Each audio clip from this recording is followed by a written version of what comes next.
ইয়াত দুই ধৰণৰ বিদেশী আছে।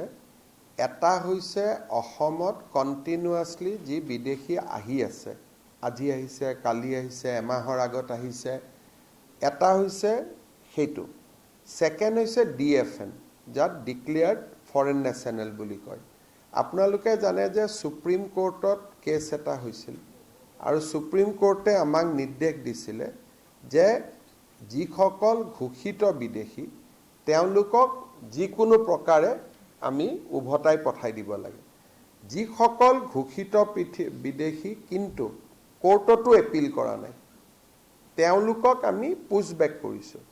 কিন্তু তাতো যদি কোনোবাই আমাক কৈছে যে নহয় মোৰ এপিল আছে হাইকোৰ্ট সুপ্ৰিম কোৰ্ট, তেতিয়া আমি তেওঁলোকক কষ্ট দিয়া নাই।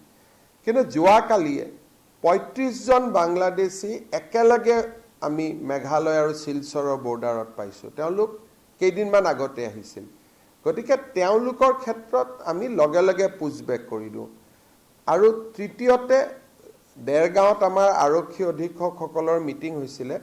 তাতে আমি সিদ্ধান্ত লৈছোঁ যে আমি ফৰেনাৰ্ছ ডিটেকশ্যনটো আমি স্পীড কৰিম, কাৰণ NRC বনোৱা পৰিৱেশৰ কাৰণে detection of foreigners was temporarily suspended, অঘোষিতভাৱে, যে যিহেতু NRCৰ প্ৰক্ৰিয়া এটা চলি আছিলে।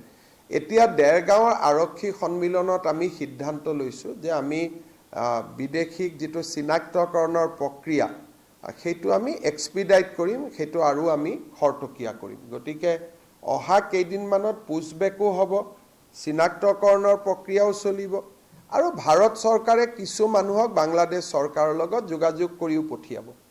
তিনি ধৰণৰ প্ৰক্ৰিয়া চলি থাকিব।